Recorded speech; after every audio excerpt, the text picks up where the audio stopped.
거기까지 할게요. 질문은. 관심 있어 뽑아 놓으신 거예요?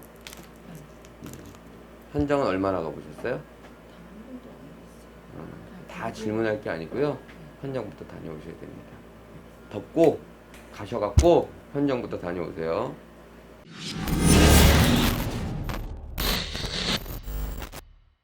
공유자 우선 매수 신고, 뭐 1가구 2주택, 양도세, 대출 이런 것들이요. 이 물건이 좋아서 입찰을 하고 결정하고 나서 생각해야 될 아주 미미한 부분입니다. 아셨어요? 아주 미미한 부분을 저한테 1번으로 물어보시는 게 안 맞다는 얘기예요. 첫 번째는 현장을 가서 이 물건이 1억 7천에 나왔는데 그 물건이 싼지 비싼지, 팔 수 있을지 없을지, 임대는 나갈지 안 나갈지 그런 거를 낱낱이 조사하고 그 시간과 노력이 거기가 구입니다. 구. 그리고 나서 뭐 대출이 나오는지 이건 1이에요. 1. 그럼 제가 가서 어떻게 조사를 해도 될지도 잘 모르는데. 자, 지분이라고 생각하지 말고 지분만 얘기할게요. 오늘 두 개 다 지분을 갖고 오셨으니까 지분이라고 생각하지 말고 온전한 물건을 조사하고 다니세요. 예를 들어 저상가가 얼마입니까? 가 아니고 저상가의 5분의 1이 얼마입니까? 이러면 답이 안 나온단 말이에요. 그럼 저상가가 얼마입니까? 또는 저가 임대료가 얼마입니까? 그 집이라고 생각하고 아파트라고 생각하시고요. 저 아파트가 많이 둘러볼수록 더 싼 데도 있을 거 아닙니까? 더 마음에 드는 데도 있을 거고. 내가 실제로 살 사람인데 뭘 어떻게 물어봅니까? 내가 실제로 산다고 생각하고 물어보면 되지.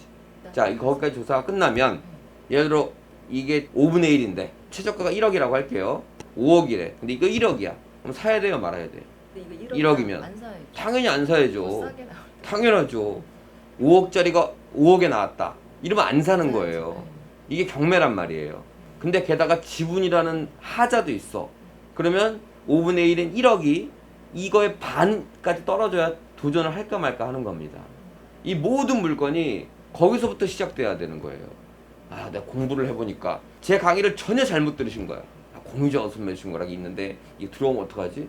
좋고 나쁨을 결론을 짓고 그건 그 다음에 걱정하실 문제입니다.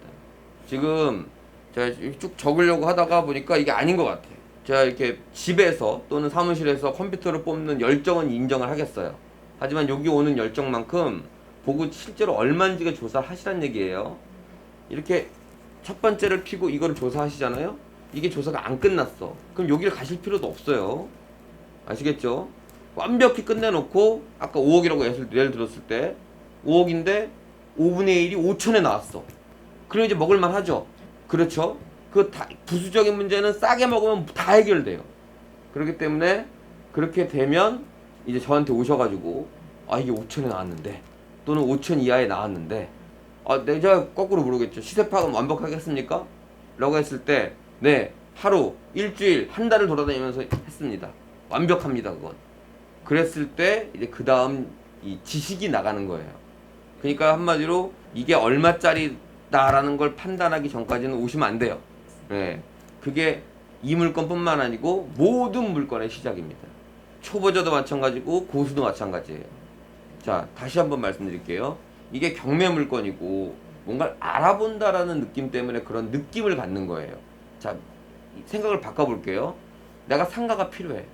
필요한 이유는 두 개죠. 하나는 월세를 받기 위해서 필요한 거고 하나는 내가 사용하려고 필요한 거겠죠.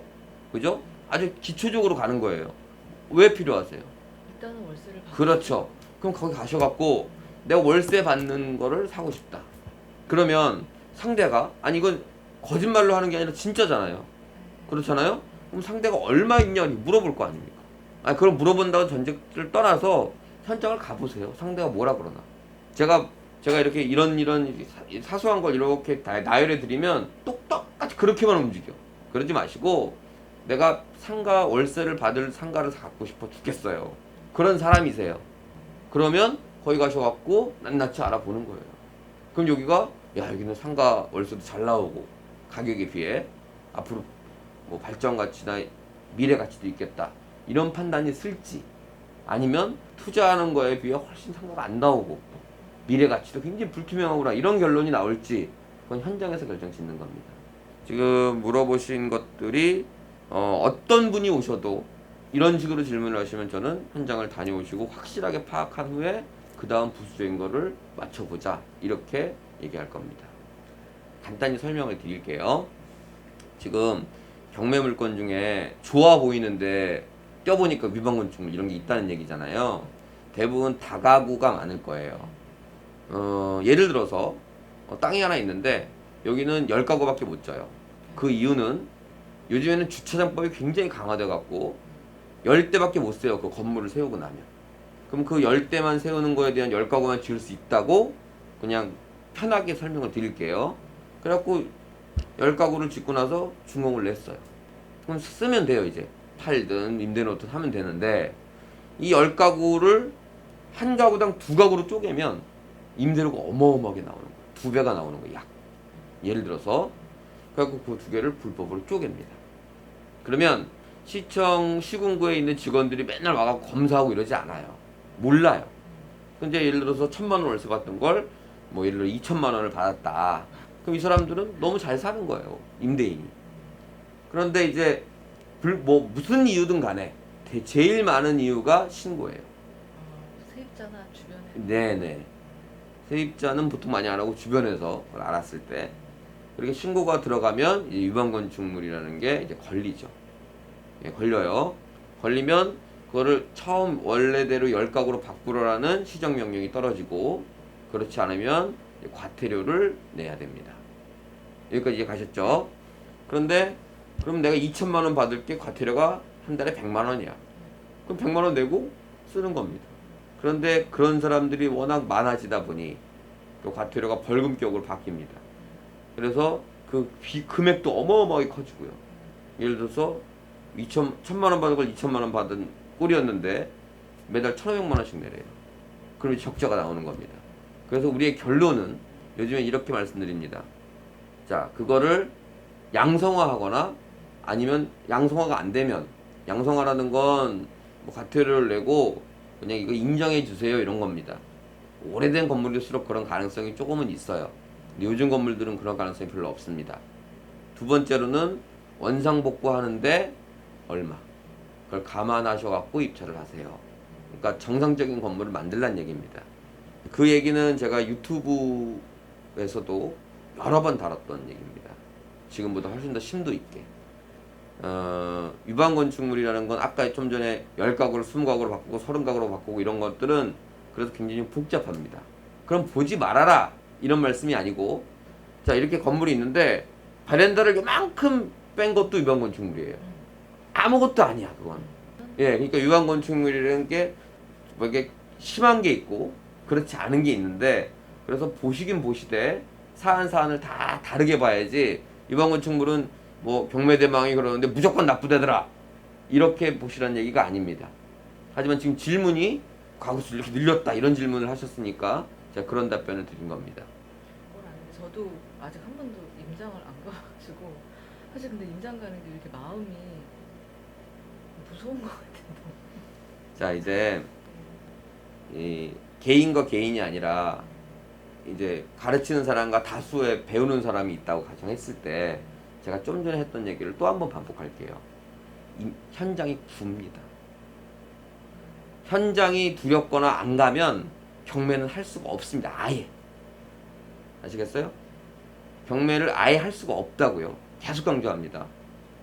그러니까 두려움을 극복하시거나 아니면 뭐 조금 그러면 혹시 이런 거 관심 있는 주변 분들하고 같이 다니시는 것도 어떤지. 제가 같이 다니고 싶은데 지금 코로나 때문에 맞아. 요즘엔 좀 분위기가 또 분위기. 이거 맞아. 같이 네. 하지만 그 뭐랄까요 좀 냉정하게 말씀드리는 건데 개인 사정이 어떻든 간에 경매를 하고 싶고 경매로 돈을 벌고 싶다면 현장에서 이 시세를 파악하는 게 후다. 항상 염두에 두세요. 그러니까 우리 회원님 같은 분을 겨냥해서 손품이란 말도 나온 건데 좀 과하게 말하면 헛소리입니다. 큰일 나요. 큰일 난다고 계속 강조합니다. 반드시 현장 가셔야 됩니다. 아셨죠? 예. 큰일 난다는 건 뭐 좀 조금 시세보다 덜 싸게 받았어요. 뭐 이런 정도가 아니라 아예 잘못 받는 경우도 있습니다. 이거 하다가 조심하셔야 돼요. 이거. 반드시 현장 발품 파셔야 됩니다. 네.